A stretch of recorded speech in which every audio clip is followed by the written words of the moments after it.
Hey guys, you're in the shower with me because this is where all my ideas come from. So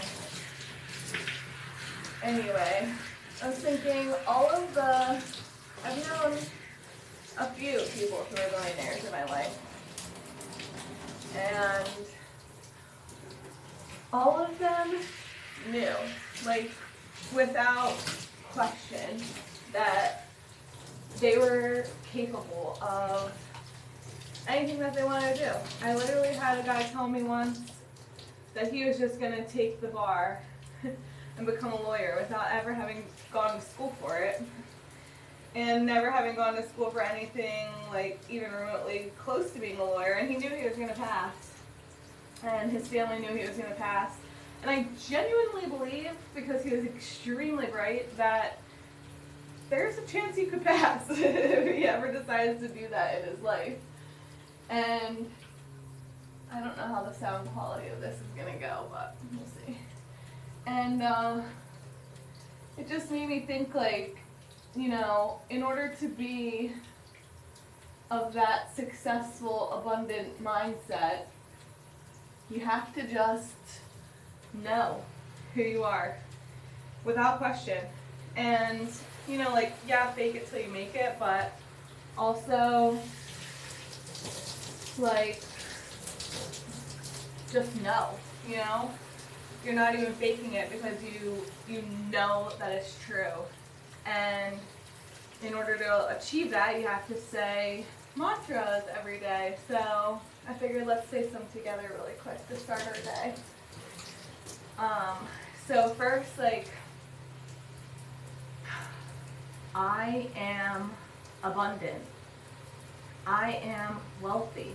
I am creative. I am capable. I am capable of whatever I want to do. Whatever it is, whatever thought comes into my mind, I'm capable. And, you know, some people, I've heard the argument before that, like ChatGPT, it's dangerous, they say, because if you, I mean, it's dangerous probably for a lot of reasons, but if you type in, like, if I jump off a building, can I fly? The answer that ChatGPT gives you, like, is like emotionally no, but in theory, yes. And so people are like, that gives people like a sick mentality, especially if they're already mentally unstable, that they can jump off a building and they'll be able to fly. And it's like, okay, but that's not what it said. You have to be smart enough to interpret the answer, because AI is smart. So it doesn't know how to answer things stupid unless you question it, like talk to me like I'm an imbecile. So emotionally, no. If you're just like, I know I can do it, and you fucking do it, it's not going to happen. You're not going to fly. But theoretically, yes, because you could build some kind of device that allows you to soar, or you could, you know, be hooked to a helicopter and it would work out for you. So it's possible, is what I'm saying. But then it's like, so you have to put that into this scenario, you know, when I'm telling you, when you get an inspired thought, to act on it. I'm telling you, okay, if your inspired thought is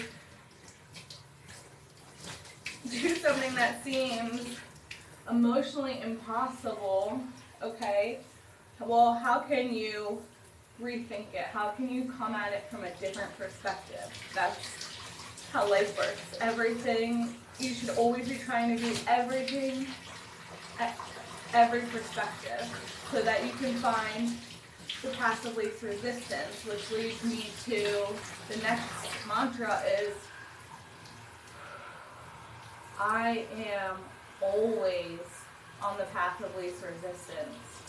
I am always on the path of least resistance. Everything is always working out for me in the easiest, most joyful way that it possibly could. And if that means something terrible happens, then guess what? It happens in the energy stream of least resistance. You know, it could have gone so much worse. It had to happen so that you could have this experience and learn from it and grow from it, but it's happening in the path of least resistance. You know, it's a bad thing happening in the easiest way that it could for you in order to learn this lesson. And you have to just know that about your life, about everything that you do. And so when you feel inspired and you don't feel capable of doing it, maybe write about it. Just write it down. Today I jumped off a building and flew, you know, and really write details about it. What are you wearing? What are you doing? What, you know, what led you there? When you landed, everybody celebrated. Write about it. And it, you know, there's been studies done that were part of the movie The Secret. I think I've mentioned this before, you know, like, yeah, that movie has holes, but overall, for the time that it was made, it was like super revolutionary. It changed my fucking life over a long period of time because it takes a while to shift your mindset for real, but every day you have to work at it. And you also have to realize that you are the only one that can change your life.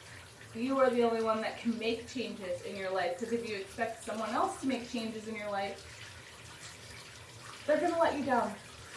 Probably. It's at least a 50% chance, because they've got their own shit going on. Even if you're married, even if you're, you know, if your parents, or even if whatever, like, it's bound to something go wrong if you're depending on someone else to do it. So that's where Ho'oponopono comes in, which was the greatest book I ever read, called Zero Limits by Joe Vitale. If you're looking for a new book, highly suggest that one. And it's about a Hawaiian meditation. I'm going to keep my body under water so you can hear. It's about a Hawaiian meditation where you say, I'm sorry. Please forgive me. Thank you. I love you. And you're saying it to you and the universe at the same time. You're not saying it to other people. You're not saying it to whatever. You're saying it to the universe. It's like, I had this bad thought, and in order to retract it through my energy field and purify it, then I'm going to say, I'm sorry, universe, for having that bad thought. Please forgive me for not having better control over my mind. Thank you for your eternal forgiveness. And because I'm asking, of course you forgive me. And, you know, I'm repenting. And I love you. I love you. I love you. I love you. I love you. I love you. And you're saying that to yourself and to the universe. You know, it's like,